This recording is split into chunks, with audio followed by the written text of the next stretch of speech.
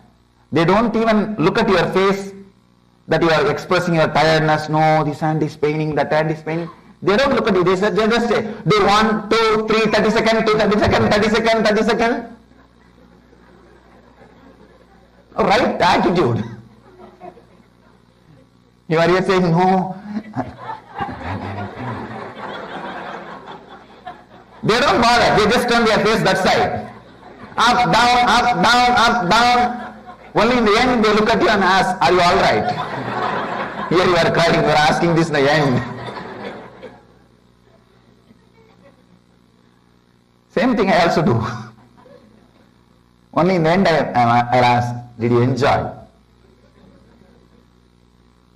The whole day I know, because I have to create the positive abhyasa. Never miss a chance to live in the Sangha. Understand? Abhyasa means creating positive habits, positive things inside you so that it can go from conscious to unconscious, from unconscious to your body.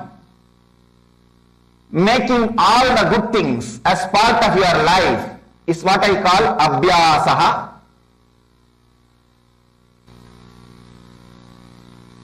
Patanjali very beautifully says, I just wanted to repeat that word. Tatra stitau yatnobhyasaha. The effort to remain constantly in that elevated state of awareness is abhyasaha. Understand? Many times when you listen all these words, you get completely inspired. I have decided from tomorrow, I am not going to miss Nithyananda. And you buy Nithyananda CD, DVD, ACD, audio CD, book. Sometimes I have seen husband will buy one set and wife will buy one set. Wife will say, no, if you are reading that book, in that page, I don't want to interfere you. I want my own set. And all kinds of things. And everything is ready, except you. Except you. In the initial level, you need to go to a spiritual place. I can say this is a positive pub, where you see the body language of the people who drink divine, who drank the divine, who are enjoying, who are radiating it, who are dancing with it, who are living it. You need to see their body language. You yourself need to be in that space. You need to be encouraged. You need that positive abhyasa. He says, effort to remain constantly in that elevated state of awareness. The big problem is, your body is unconscious. It has learnt many habits earlier for so many years. So when you suddenly experience some higher truths, one glimpse, one strong experience,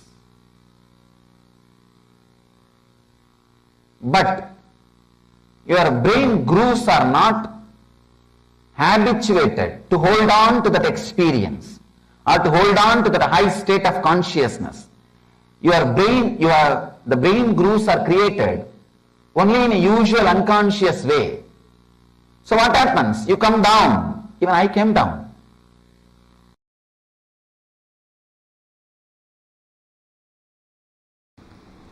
Understand, still human beings don't know. To store electricity without reducing its intensity, it is still a blind spot for human beings. Because from the ancient texts, when they translated and tried to grasp and grab, these guys who are trying to grab and grasp, their brain was not that evolved. The brain grooves were not that evolved. Understand? Only a brain grows born in vegetarian body, when I say vegetarian body, at least last 3-4 generations the body should have been vegetarian. Understand?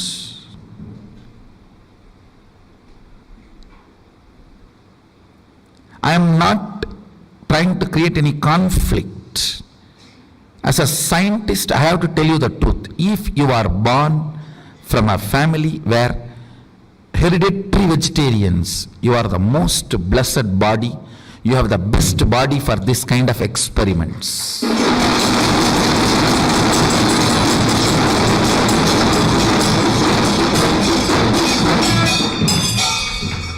I'm telling you. I'm not trying to put others into depression, and I'm not trying to put others into low mood and all that. When I need to reveal the truth, I have to reveal the truth. If you are born from a vegetarian family, at least where few generations, they were all vegetarians, and you are also a vegetarian, I tell you, if the Vedas are inserted into your system, the agamic circuits are inserted into your system, without any blind spots, it becomes reality.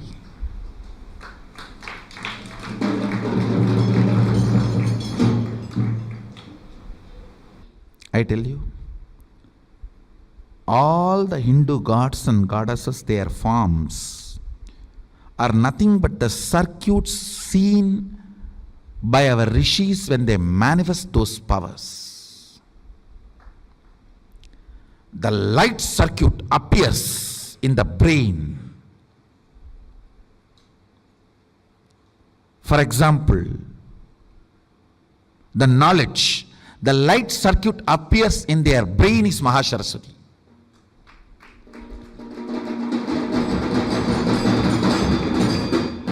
So the same dhyana sloka which they delivered, if you meditate, that same light circuit will be awakened in you.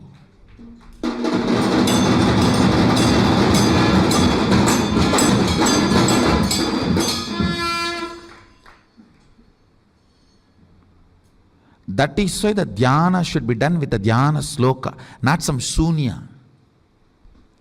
All dhyana should be done with the dhyana sloka.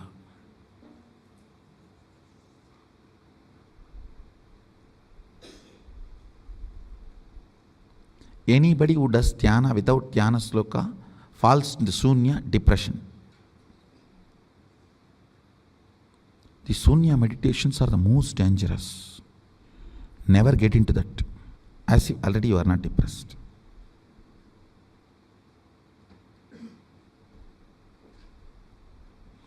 It is like a pig feels too dirty smell and puts the nose into the drainage.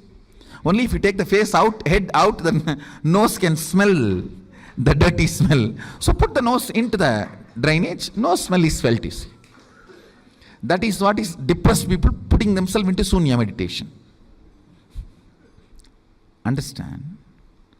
What I will call an organic brain, when you read a dhyana sloka and understand, just if that form you are able to carve it in your brain without missing a leg or a hand or a neck or a ayuda or any part, you are an organic brain.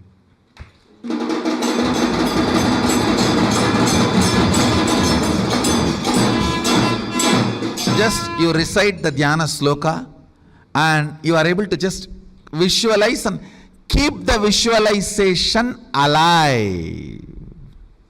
Your brain is organic brain. This is a definition of an organic brain. Even Nirahara Samyama helps in a big way to make your brain into organic brain. If you do Nirahara, your ability to retain that energy circuit of dhyana sloka in your system drastically goes up.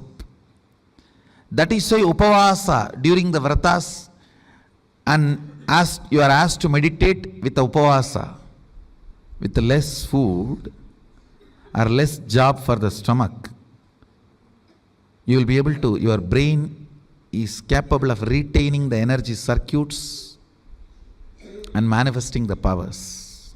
That is why the higher the energy, more hands and more heads are described, because your brain needs to hold on.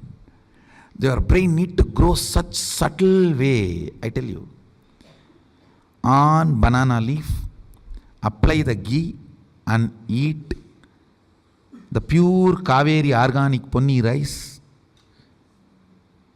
The ability of your brain to grow subtle grooves, an ability to hold the higher understandings and visualizations.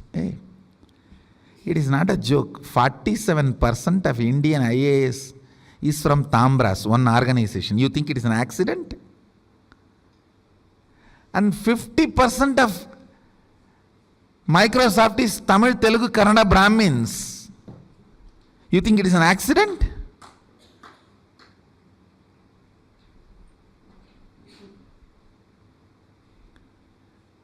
In my days, what was my entertainment? The elders will read Mahabharata and tell the stories.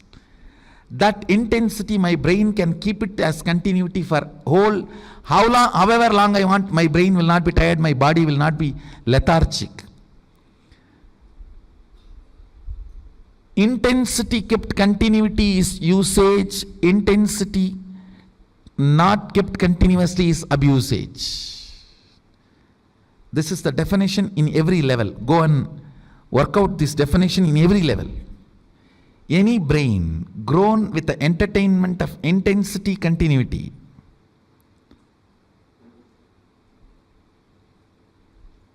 thanks to late invention of television.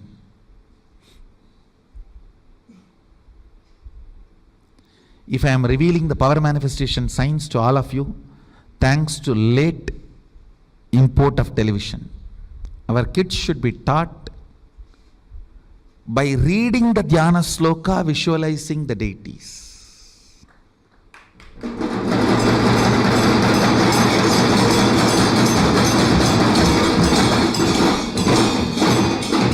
And drawing them or carving them or making them with your own hands.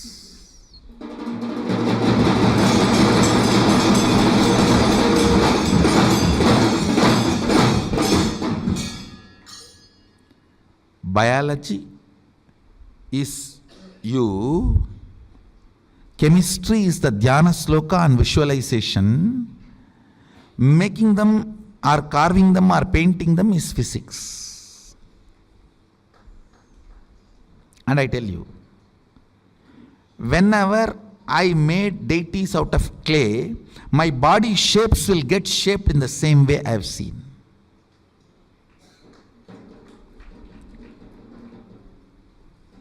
I have seen that happening in my life.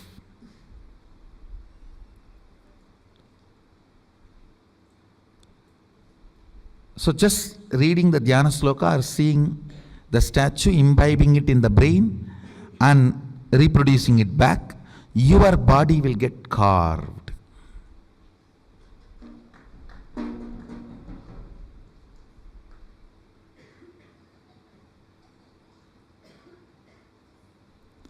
These are all the ways.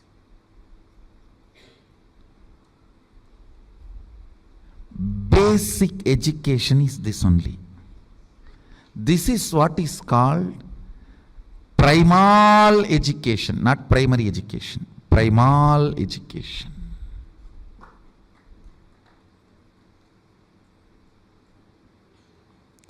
Where a child, by the simple instruction of words, is capable of visualizing and holding and reproducing that in the form of painting or art or a carving or anything. This is fundamentally the primary organic brain growing exercise and education.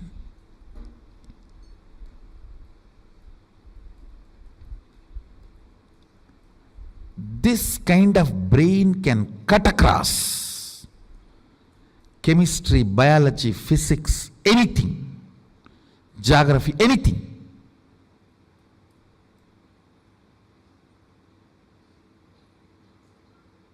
See, fundamental of the Vedic education is D. D means capacity to cut across and understand anything in the universe. That is what is given to you as an initiation as Gayatri. Bhurbhuvasvaha tat saviturvarenyam pargo devasya dhimahi diyo yo na prachodayat. Let me meditate on that which awakens my D, ability to cut across everything and see.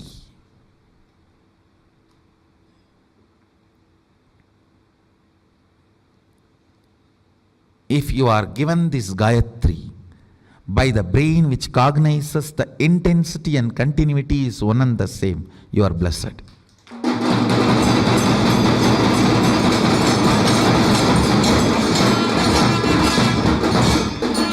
Because this seed will work in you with this Saktipada. Intensity and continuity is one and the same.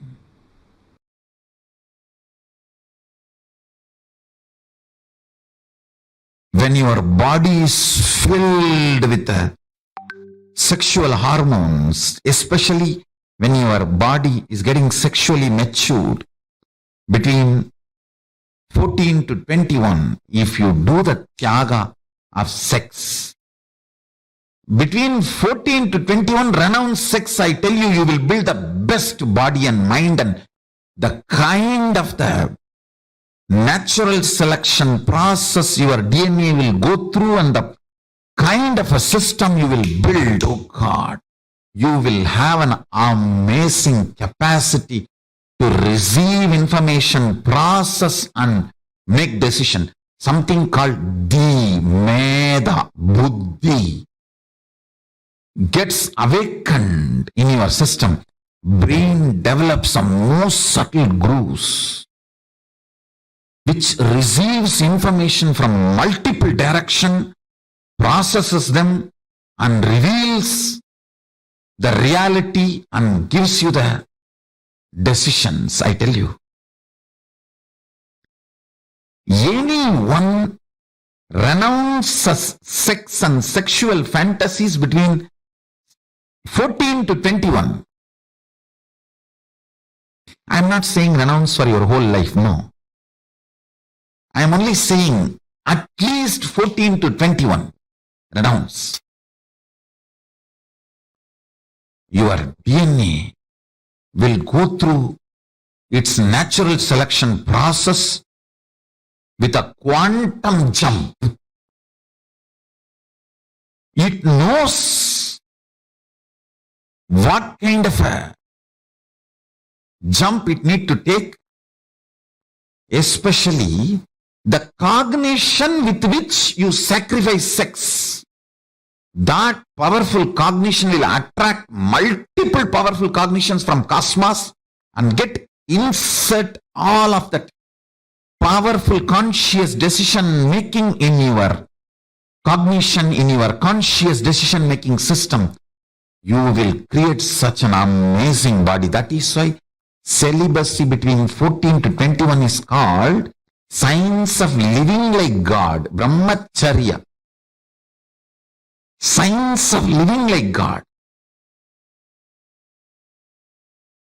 After 21, I am telling you, till 60 give birth. 3 kids per 2 years. Need to give more birth. I am not saying be celibate forever.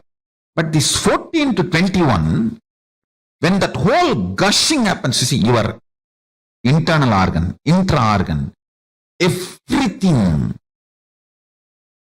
develops the way it is going to respond. That it's almost like your inner software gets written. That 7 years. During that time, Tyaga of sex does something extraordinary to your body, internal organ, intra-organ, and superconsciousness. In every level, the Tyaga, actually Tyaga is not moral lesson, it is a scientific lesson. In my Gurukul, Tyaga should be added under the classification of science, not moral. It's a science of living, not morals of living. No.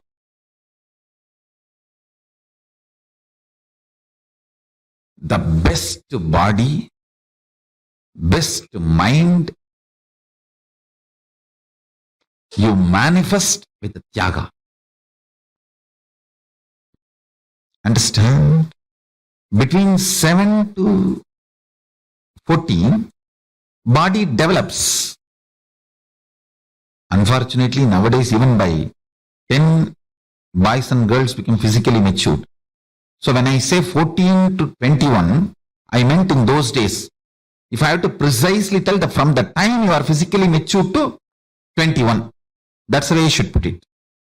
Because nowadays kids become physically matured due to the altered food and various reasons and social pressure to become sexually active, all that stupidity. By 10, they become sexually mature.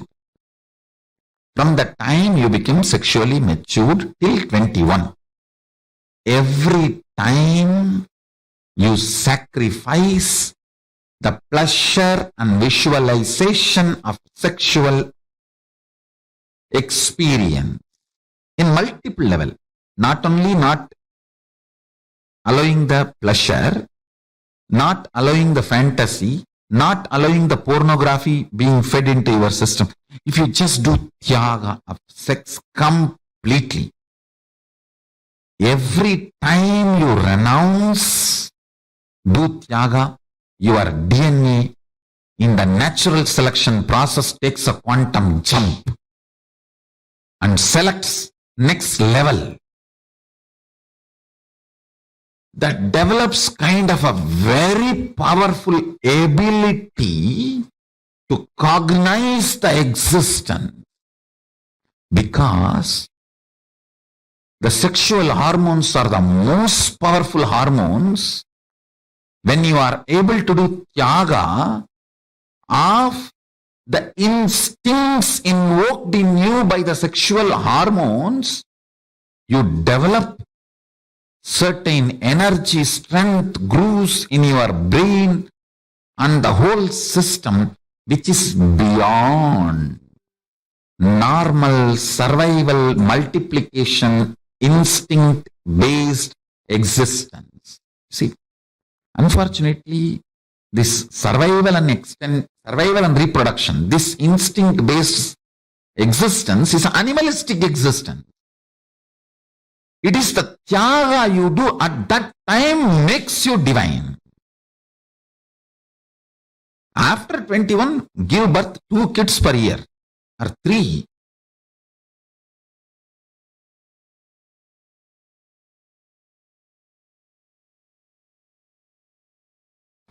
It is necessary you to evolve a brain, completion, passions,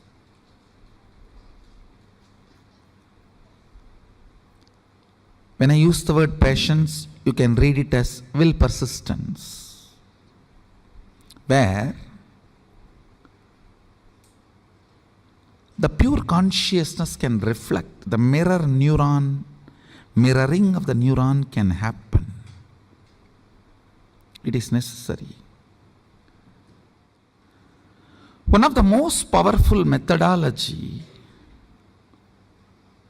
to develop the subtle grooves in the brain and clean up all the toxic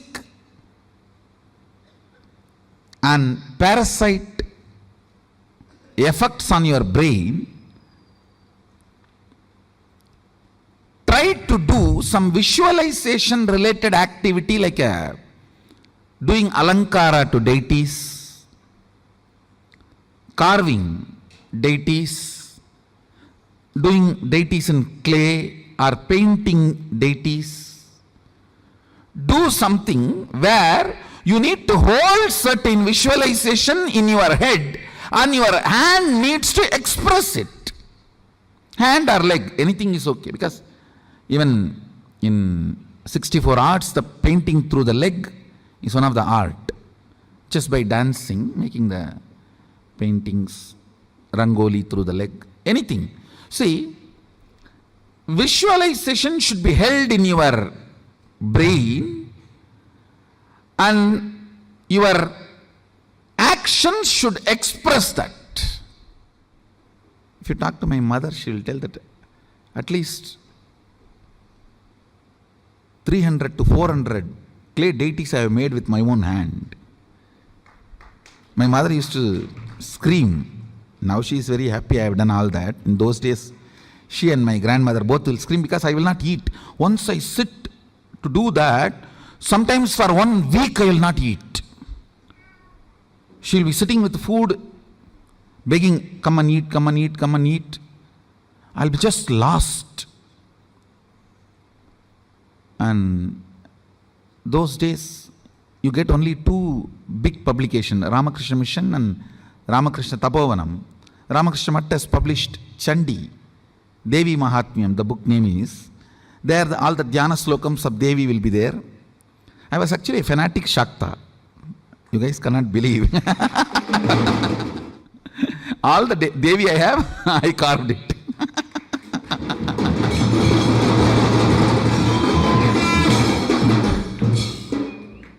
In that all the description will be there, how she looks and how she has all the hands and everything.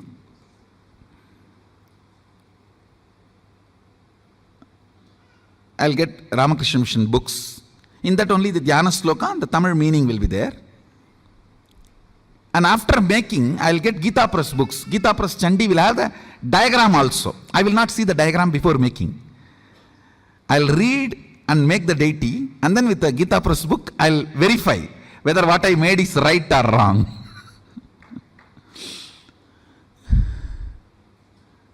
In those days, only 2-3 of these publications you will get.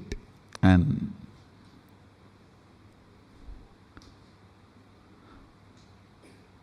all this really helps a lot to understand and grasp the higher truths. So I'll try to explain about these circuits. Like Sri Chakra, Sri Mandala, there are many mandala structures which are, just by staring at them, your DNA structure will get aligned to that. And certain power manifestation will start happening in you. I tell you, 21 minutes, if you just stare at Sri Mandala every day, your third eye will start functioning. Because that Sri Mandala itself is so beautiful, it directly represents the cosmic DNA. The cosmic DNA is in the Sri Mandala, Sri Yantra, Sri Chakra, with the 43 triangle and 2-layer lotus and 3-layer avarana. It's called Navavarana Mandala. Actually, it's a line diagram of cosmic DNA. So if you stare at that through your third eye, your DNA will get aligned to the cosmic DNA. And you start manifesting powers. Like this, there are multiple various mandalas which can do the mirroring of the neuron in your brain and make you realize and manifest powers.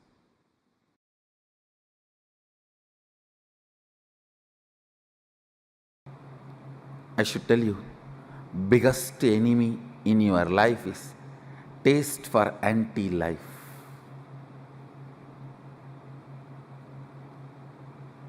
Break. Every time you go through anti-life taste. Every time when your Mind is trying to tell you, this is the way I am, what can I do? How can anything move? What can anything happen? No! You are not yet end. That's the good news. You are only a seed.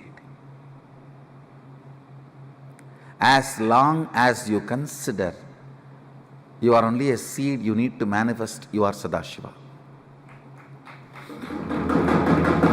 Because, understand, Sadashiva constantly considers himself as a seed which need to manifest, yet to manifest, yet to manifest. Even after manifesting this whole Jagat.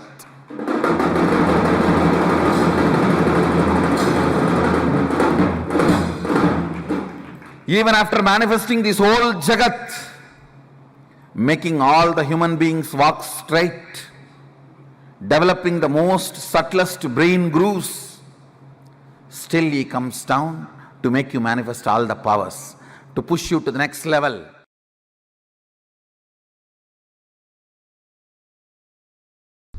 Align your responsibility and align your enriching. Recognizing makes you manifest the state of Sadashiva. Understand? State does not need to be achieved, you have it. If Sadashiva is 100 unit integrity, you have 100 unit integrity. He is integrated to Turyatita, you are integrated to Sushupti, that's all. But the integrity unit is same. Recognizing the integrity to Turyatita builds an extraordinary, beautiful brain grooves, is equivalent to recognizing $1 billion is more worthy than the bag full of pennies.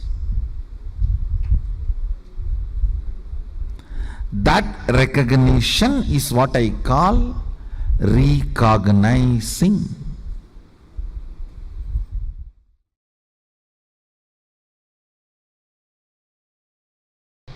Listen, I'll repeat once more. Alchemy is nothing but using the 11 dimensions of the universe, tuning the 25 states of consciousness and achieving, radiating the 5 aspects of Sadashiva.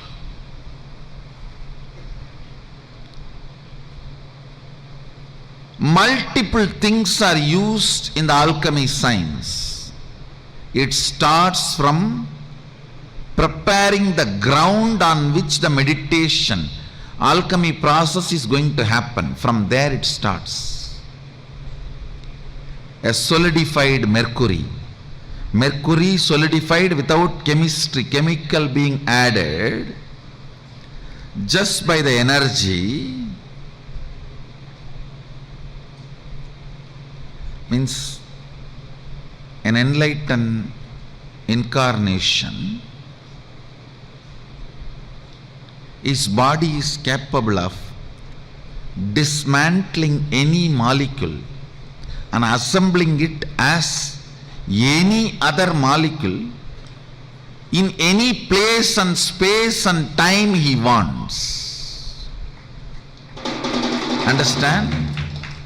An enlightened incarnation is capable of dismantling any molecule, assembling it back as any other molecule or same in any place, time as he wants.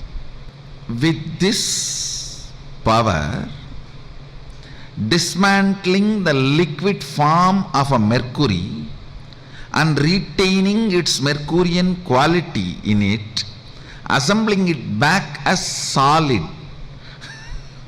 I don't know how much of you.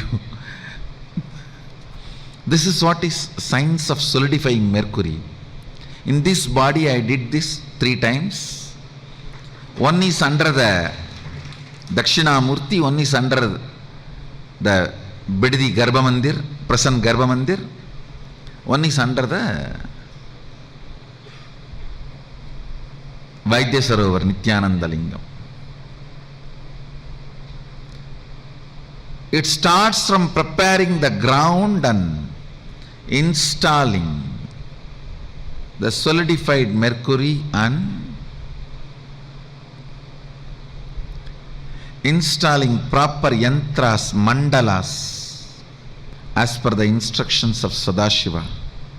Even the breathing space where the people who go through the spiritual alchemy process, even the breathing space is purified by the traditional powerful incense and perfumes. The highest understandings about life, highest understandings about the universe, highest understandings about the Sadashiva, all that becomes a permanent experience. It is like making the most powerful subtle grooves in the system.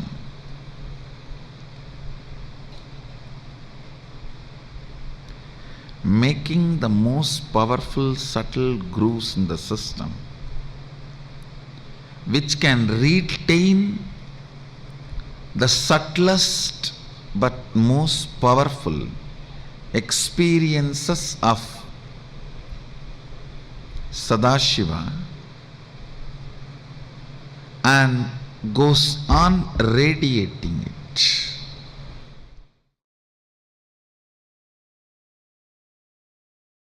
Enjoy. If not, don't worry. Next 1 week, every night before going to sleep, take 1 spoon of Haritaki powder that has a capacity to make your brain grow subtle grooves which will make you understand these great truths. It is called ojas. See, the subtle grooves in the brain is called ojas, which needs high level of oxygen in your body, which has a capability to make you understand these great truths.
Like Swamiji revealed, integrity has the power to create new grooves in your brain, and discard all the old patterns that you have created for yourselves. This actually, the last part, what Swamiji was explaining, reminded me of a very beautiful revelation that Swamiji gave. Our mind, right, is like a bunch of patterns that we have. Have you all seen these Indian broomsticks?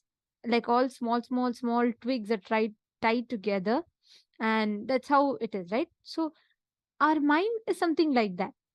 When you have a lot of incompletions, it's like that. If you have a lot of powerful cognitions, it's like a bunch of darba grass tied together. Either ways, it's a bunch of things tied together, right? Now, if you have to take one out, you replace it with another powerful cognition. That's why Swamiji tells, if you tell, I will not be lazy, I will not be lazy, you will never break your laziness. Because you have to replace it with the powerful cognition, and that will replace, instead of every time your brain having to reach out to the command of being lazy, it needs an alternative. You need to give it a replacement. You cannot say, oh, stop feeling lazy, stop feeling lazy. No. When you consciously decide, I am going to be intensely active and hardworking from this moment onwards, your brain receives an alternative. So instead of every time redirecting it to laziness, it is redirected to being active, being intensely active. So every command that you give, every pattern that you carry in your brain can be changed just by your intense intention. Like Swamiji beautifully told, in a year, once your whole brain is completely regenerated. All of us know our body, the cells gets regenerated, right? But this regeneration process happens in the level where once in a while your whole liver gets regenerated because of the cell generation. All the old cells in your liver dies and it is regenerated with a new. So you literally have like a new cell. This process happens for every part of your body. Your whole body once in a year is completely changed from old cells to new cells, giving you a possibility to completely set up your system new. It's like you formatting your servers, your computers, and you setting up something new. Same way, your brain also goes through this regeneration process. But if we decide to store the exact same bunch of patterns inside our new brains, which means when we don't feed in the right powerful cognitions, replacing our patterns with powerful cognitions, that is exactly what happens. We keep storing these patterns inside of us. Catching it? Yes. Now, we're going to be understanding something more about our brain. What power does our brain have? And why is it so important to awaken the brain grooves in us? But before that, I'd like to request all the participants, every one of you, to please come and settle down. Please be seated. Come on camera. Can I request all the participants to come on camera? Very, very shortly, we're all going to be entering the darshan. And today we are going to be having the darshan of Mahasadahiva Murthy and a very powerful initiation to rewire our brains completely. So I'd like to request all the participants to please come and settle down in front of the camera. Ma Soumya Prabhala, Ma Rajeshwari, and Ma Shu Hua Chen. Can I please request all the participants to come on camera, please?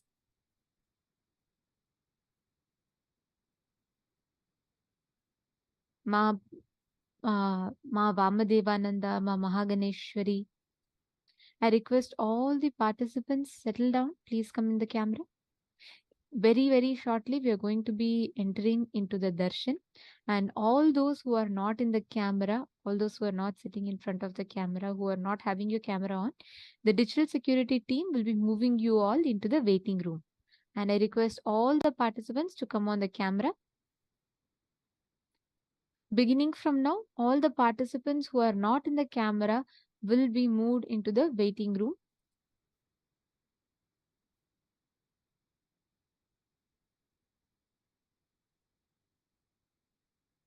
Yes. All right. So, today's initiation is going to be something very, very powerful and very special. We are going to be awakening our whole brain, literally to be able to mirror the cosmos. And every one of you are going to be receiving this very powerful initiation experience where literally all your old patterns are discarded and you are upgraded with completely new energy and completely new powerful cognitions, and your whole brain is literally going to be getting rewired. Okay, so let's all get ready for that. And I request every one of you to settle in front of the camera.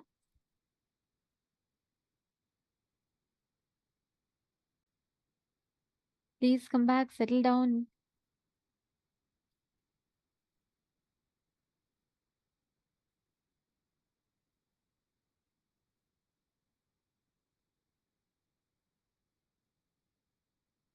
Yes. Okay. So let's take a few minutes to understand what are all the initiations that we're going to be receiving today. Today, all of us are going to be receiving a very powerful initiation where our brain is the pindanda and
Now, let's all get ready, prepare ourselves to receive the darshan.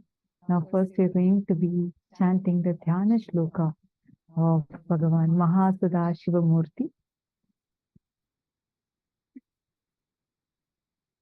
this form of Paramashiva, as we all learned today, with 25 faces, 75 eyes, 50 hands, graces us with Devi Parashakti, Paramashiva Shakti, sitting on his lap.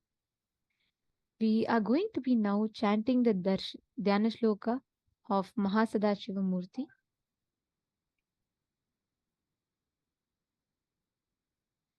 Please sit straight. Let us all now chant the Dhyana Shloka.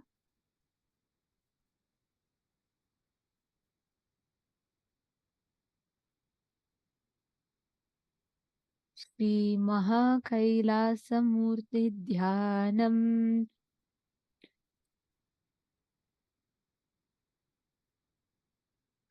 शृणुतः ब्राह्मणा सर्वे गुह्याद् गुह्यतरं परम् अस्ति मेलोरुधद्भागे महान् कैलासपर्वतः साम्बस्य सगुणस्यायं सभक्तस्येन्दुमौळिनः संवासो योजनानां च 20,000,000 औन्नत्यमेतद्विगुणामस्य ज्ञेयं द्विजोतमाः नवरत्नमयं तस्य मध्ये शिखरमुत्तमम् तत्रालयो महेशस्य नानारत्नविचित्रतः प्राकारगोपुराट्टाल वल्लभीभिर्विराजितः तथा सिंहासने तत्र महाशम्भुः सदाशिवः प्रफुल्लो कमलोल्लास पञ्चविंशन्मुखोज्ज्वलः धृतनानायुधद्भेदा 50 फुल्लरक्ताम्बुजाक्तात् श्रीबाह्वः प्रियगुलोज्ज्वलः विचित्ररत्नखचित भूषणैरपभूषितः अनेककोटिः सूर्याभ परमानन्दविग्रहः अप्राकृततनुः श्रीमान् लक्ष्यलक्षणवर्जितः यतो वाचो निवर्तन्ते अप्राप्य मनसा सह गङ्गाश्रयजटाजूट चन्द्रशेखा विभूषितः भस्मदूधूलि सर्वाङ्गो व्यालयज्ञोपवीतवान् कपालमालाधारी च व्याघ्रचर्माम्बरावृतः प्रतिवक्त्रं त्रिनयनो भक्तसर्वार्थसिद्धिदः प्रसार्य दक्षिणं पादं कुञ्चियत्वेरं पदम् अभयं शक्रशूले च टङ्कबाणौ गदाम्बुजे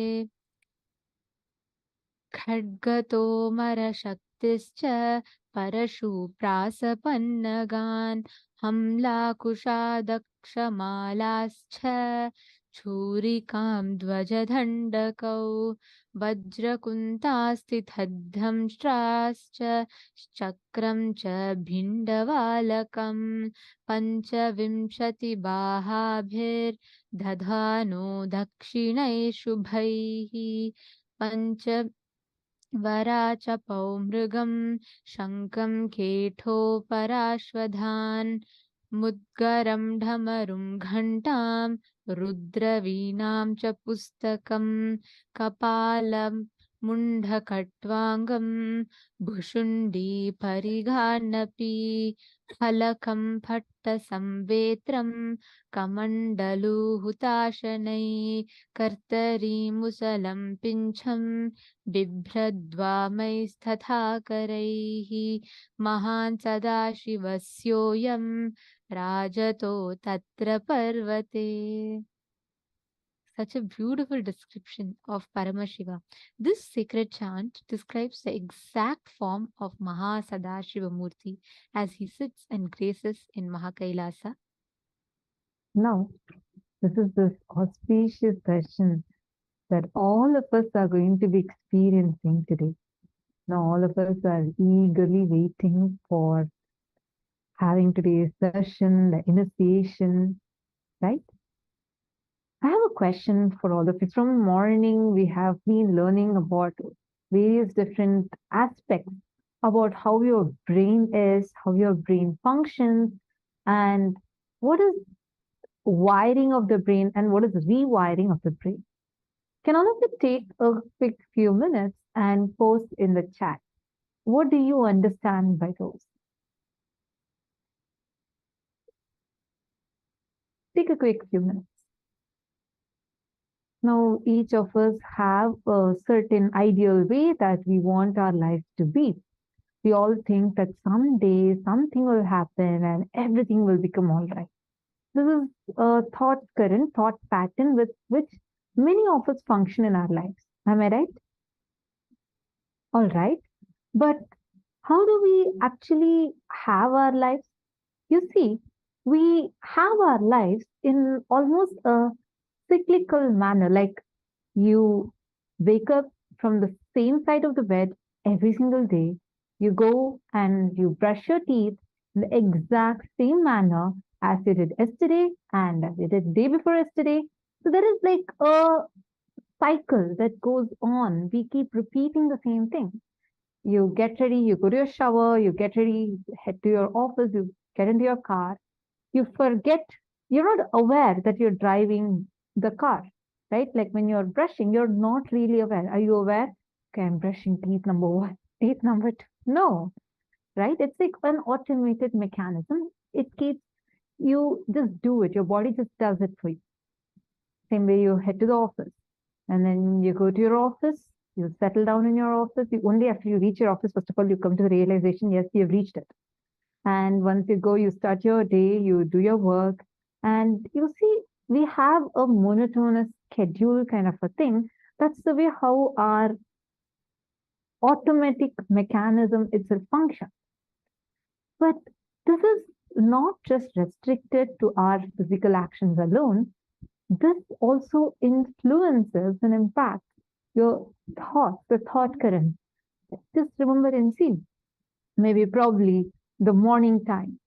Let's say you're a morning person and you just start your day, you have your task, you want to do point A, point B, point C, and you plan your whole day. And you're all charged up. And you'll see every day around that same time, you have the same kind of thoughts. And towards evening, you just feel like, oh, I'm just done. I don't want to deal with all of these. And you see these same thoughts repeat to you every single evening. I'm just giving an example. But we have a set of thought currents that keep on repeating inside of us. Same thing with our habits, with our patterns, everything. But why is it so? And we keep repeating the same thing over and over again and again. And we expect that something out of the blue is going to happen to change it. And something is going to happen to have a new thing. All your emotions, the reactions that you have towards each situation, they are also of the exact same manner. Why? Understand, here is where the neuroplasticity of your brain comes into the picture. Whatever you are learning, whatever way you're behaving, things that you repeat again and again and again get strengthened in you as a new neural pathway in your brain. The brain, that's there as a tiny little organ in our body, is actually so powerful. Some things, it's phenomenal. Like, for example, right now, your brain is the one that's processing the information we are talking to you. It's digesting it, it's assimilating it, and it's giving you commands of what you need to do next, next, next. Everything is happening in your body, in your brain, in a second or much lesser. And right now, as we talk, billions of neurons in your brain are lighting up. Every time you hear a new cognition, your brain forms a groove, a pattern to remember that. Your brain is lighting up, listening and responding to every single bit of information that you receive. That is why your brain is the most complex, most beautiful organ in your body, which functions with so much of efficiency and energy. Did you know just your brain has the ability to light up a whole light bulb completely? Yeah, that's the amount of electricity that your brain actually produces. Now, this tiny little organ that is there up here is actually monitoring every single activity of your body and of you, including how you're enjoying your life. Let's say you're experiencing the weather right now. It is your brain that is actually sending you certain signals which you actually consider and perceive as your experience. So this small organ, which is probably up to the size of your fist, is able to influence, take care, take the responsibility of so many organs of your body, all the organs of your body, and how you perceive the things that's happening outside. So the wiring of this is so important, right? Now let's understand what that wiring actually means. See, for this we need to understand how our brain functions. Your brain actually is made up of trillions of nerve cells called as neurons. And like as Nithyananda was just mentioning, different parts of your brain lights up differently when each of these neurons are fired. This brain that is there inside of you, this tiny organ, if that is attended to properly, so many things that you're struggling with in your life can be resolved. Now, this brain, if you go into it, you will see this complex neural system, the neural pathway that is there inside of it.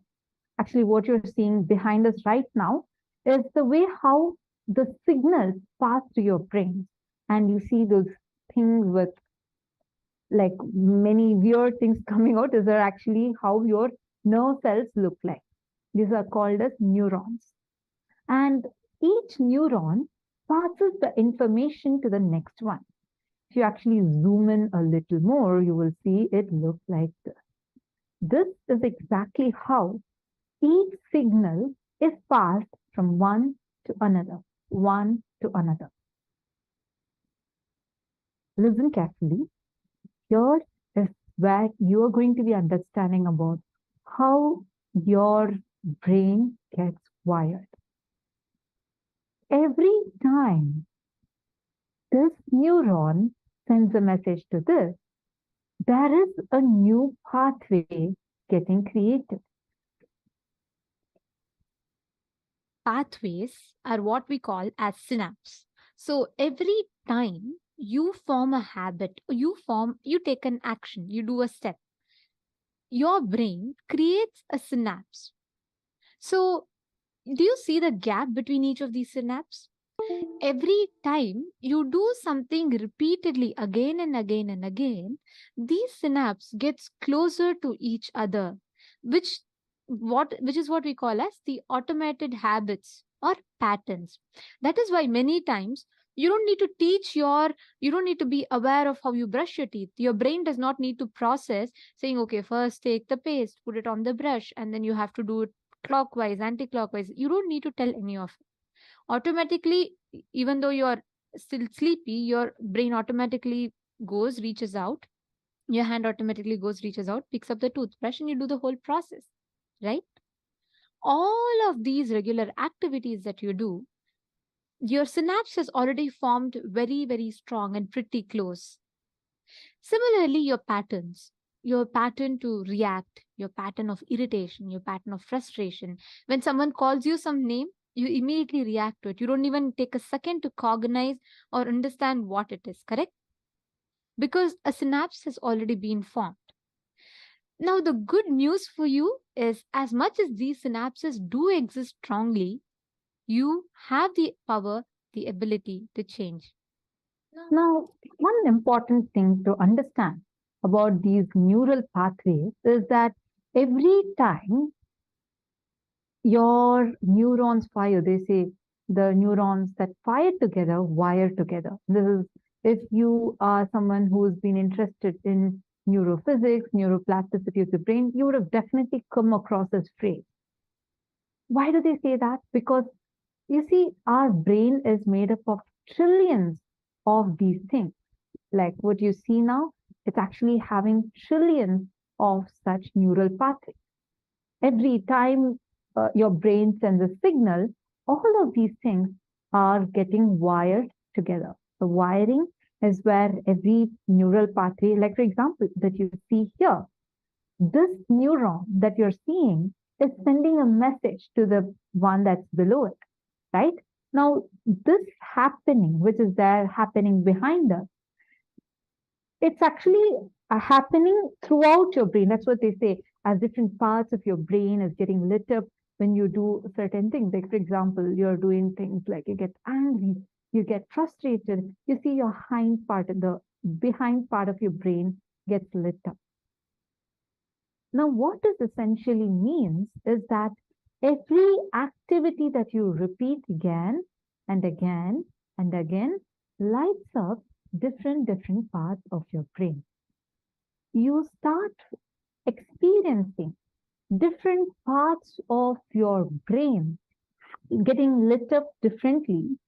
But as and when you repeat those actions, that pathway becomes strong, meaning the way each of these neurons are connecting to the other gets solidified. And that's how you strengthen a particular neural pathway. That is why when you start repeating certain actions, those actions will become so clear in you that even if you're not conscious, it just keeps repeating. Same things with your thoughts. Even though you don't consciously create those thoughts every single time, you will see those thoughts will keep repeating to you again and again and again. So for all of us clear? So this is how your brain gets wired. So this is what we call as the wiring of your brain, because like this trillions and trillions of neural pathways exist in your brain. Most of us here, almost every one of us here, have formed unconsciously, due to our unconscious living, we do form unwanted, unnecessary patterns that even we are stuck with. So now you are there, and there's like billions of these wirings in your brain that you have to go and fix it up yourself. But that is a long path. It is possible, but that is going to be a long path. So as long as these wiring of your brain exists, if you understand how your brain is wired, there are so many such unconscious patterns. There are also certain positive patterns that we build for ourselves. Like, for example, every morning when we do that puja, that blissful feeling that we get in our inner space, that also forms a synapse in your brain. And every day that you do the puja and you gain that experience, that synapse gets stronger and stronger.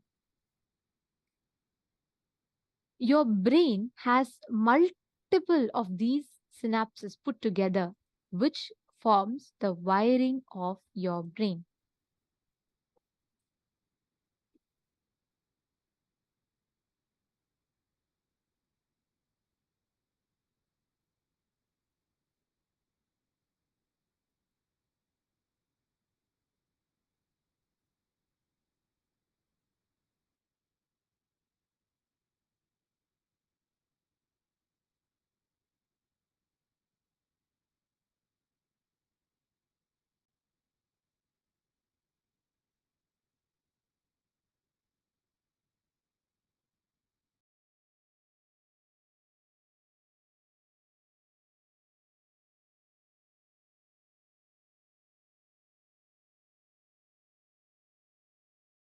Say, each time you react in certain way, you strengthen the power of the pathway.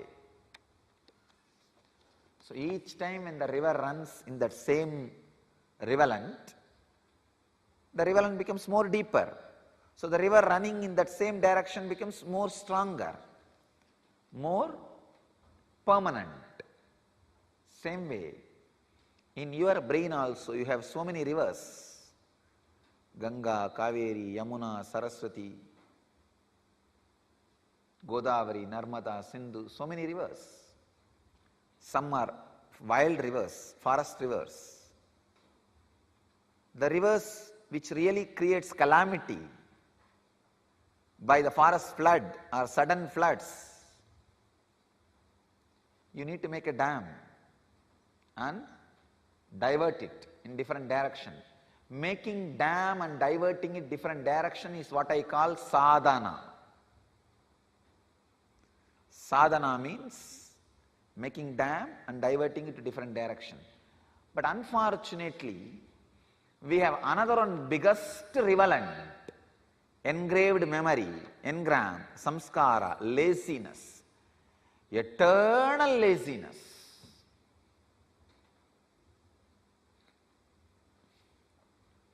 One of the biggest engram.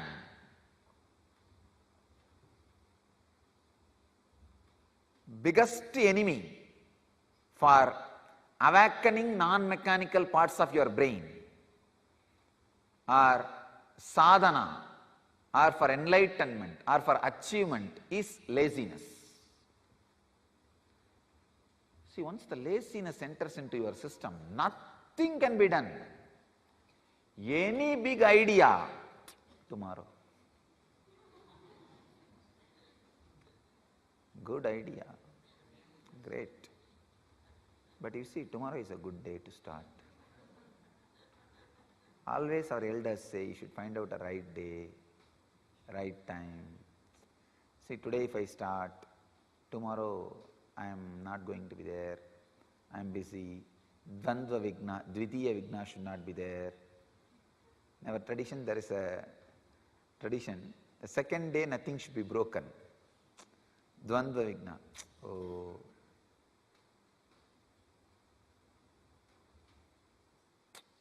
Second day it should not be broken. Dvitiya Vigna. So I'll start maybe day after tomorrow. Laziness is Maya, nothing else. So understand, no sympathy towards laziness is a demon. So, no question of allowing laziness. The first lesson in Zen they teach is the awakening your whole system, breaking the laziness pattern. Because the whole Zen is based on silent sitting. You can very easily slip into laziness in the name of silent sitting. So the very word Zen means dhyan. Zazen means sitting. You can very easily slip into laziness in the name of silent sitting. So you can very easily slip into that laziness in the name of samadhi. No.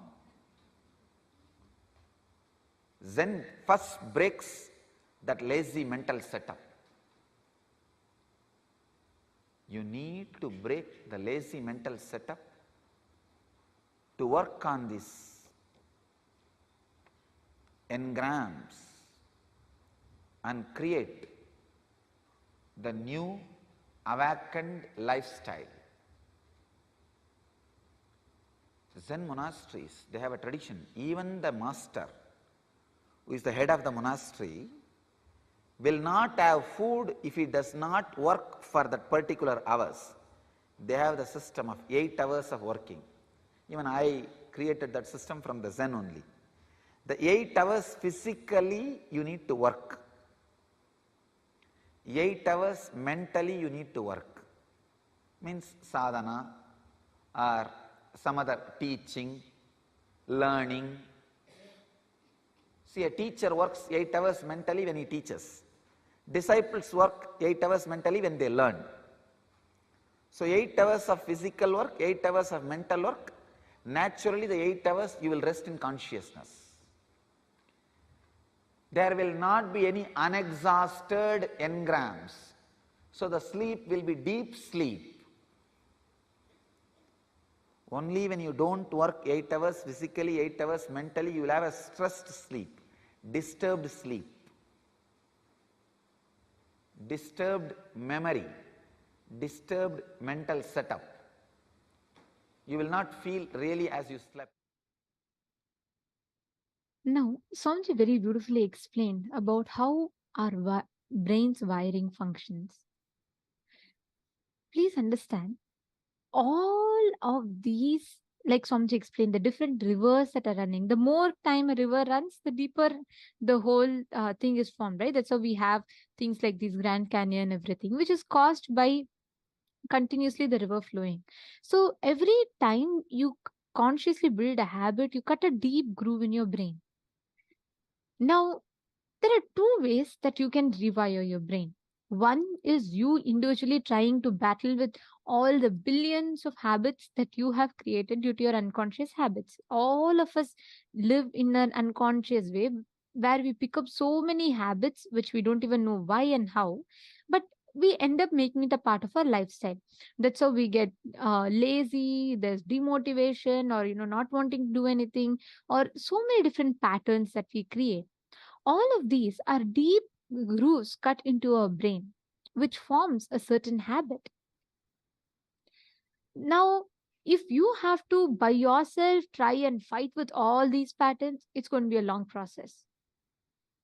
But there's another very, very powerful way your brain can simply be rewired.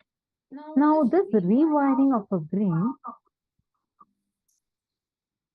sorry for that, this rewiring of our brain needs to be understood a little more deeply. See, when you consciously try to change your habits, do your sadhana, yes, there is a possibility. That's what they say, that you try to hack your brain. But that is not going to be, that will definitely help you in terms of you starting to build a new engram, like you start building a new pattern inside of you. But what about the existing ones? What about these strong patterns that are there inside of you, which you have not been able to break, and this neural pathway seems to get more and more stronger? What about those? Because as every moment the thought enters inside of you, it's like those neurons, they are getting closer and closer. That pathway becomes strong. This is where, due to the divine intervention, you have something called as the initiation process. Scientists are discovering very recently only about how there is a possibility for creating new grooves in your brain. Forget about the existing ones that have already been there. You can actually even create new brain grooves. And that process is called as initiation. We had the science of initiation based on which the whole Hinduism exists with Guru Sishya Parampara, where the knowledge is transmitted, the experience is transmitted through initiation. This process of initiation is where the master rewires your brain by creating new brain grooves. And when Swamiji creates those new brain grooves inside of your brain, literally your brain's neuroplasticity alters. And the existing ones, which you don't want to cherish, like for example, self-sabotaging pattern, it is there sitting as a groove amongst your trillions of brain cells. There are few cells dedicated to your self-sabotaging pattern, which has become so strong right now. So how much ever you try to come out of it, you're still saying, no, I am stuck. Swamiji will just disconnect it and create a new, strong, powerful cognition as a brain groove for you, so that when you just stop giving more life into this pathway just dies down. This is such an amazing boon that we all are having today, where Swamiji is going to be literally altering the neuroplasticity of your.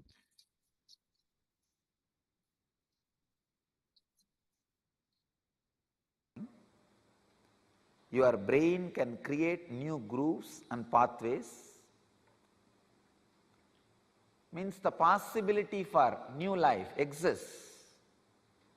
Possibility for becoming a new man exists.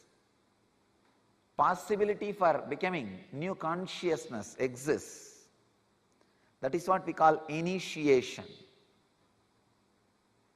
And the existing ones will heal up and disappear if left on their own. They will just disappear if left on their own. Nothing else is required. Nothing else is required. You don't need to do something special to fill the existing river. No.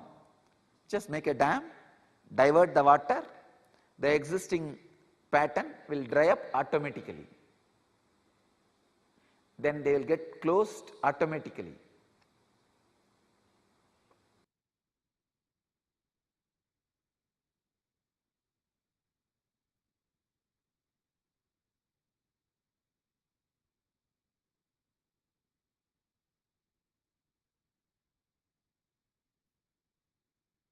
That initiation is what all of us are going to be receiving today. The initiation through which Swamiji literally awakens your new, like literally creates new brain grooves for you. And actually it is not creating the new brain grooves alone, like so beautifully Swamiji explained, right? When the new neural pathway is created and when the energy starts being supplied to that and not to the older one. See what happens in a river land. If there is no more water running in a particular pathway, in a matter of few days, the land just dries up. Correct? And slowly, even the dent would also get filled up. Same thing happens to your neuron. When you don't supply it with further energy, that neural pathway just dies down. And this new neural pathway that is being created in you, when you supply more and more energy to that, it becomes so strong. And one other extraordinary boon that we are having today is during the darshan, we are also going to get to mirror the neurons of Swamiji's brain, meaning literally what's happening in Swamiji's brain. The neural activity that's happening in Swamiji's brain will start getting reflected into your brain. And that is what happens during the initiation. It is one, the mirror neuron effect happens. Two, the brain grooves in your brain is literally a new brain groove is getting created and the old ones are going to be dying down. And don't worry, all the negative patterns that are there in your brain will just simply start losing its power over you. That is literally the boon of today's session. And this is a very powerful conscious alchemy that happens in our inner space.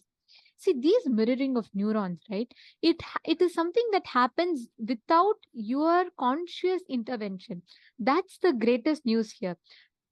If you have to do it all by yourself, you are going to struggle. You're going to be having to deal with all your patterns at once and all the things that happens to you along with it in the process.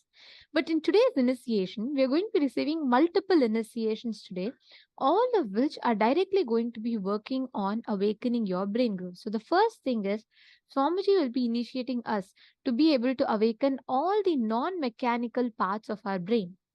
We all learned about conscious elasticity, how our brain grooves can expand. We are going to be awakening our brain's ability to work as a cosmic telescope and microscope at the same time. And this powerful initiations that we are going to be receiving today, when you sit in front of Swamiji, when you observe Swamiji, your brain captures and recreates the exact same neuron activity as it happens in Swamiji's brain without the physical act of imitation. This is what science calls as mirroring of neurons. We call in Hinduism, there's very beautiful terminology for this. We call it as Shaktipada, where the parameters of time and space are not applying, they are not applicable. And instead, your whole inner space observes, processes, recreates, and replicates the exact same process as it happens in Swamiji's brain, in your brain. Have you all had this experience where when you watch someone do something and your brain kind of recreates it, right? When someone is carrying something heavy, correct? Now imagine when your brain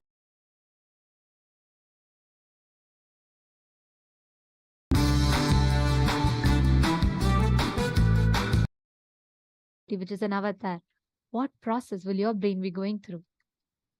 Let us get ready to experience that. And today we are also going to be receiving a very powerful initiation where Swamiji is going to be awakening our brain to its fullest potential, where your brain can be the biggest telescope and the largest microscope in the whole universe. The power, Swamiji is going to be awakening our brain and gifting us, showering us with many extraordinary powers today. Let us all get ready to experience the darshan now. Please sit with your head, neck and spine in a straight line. Close your eyes.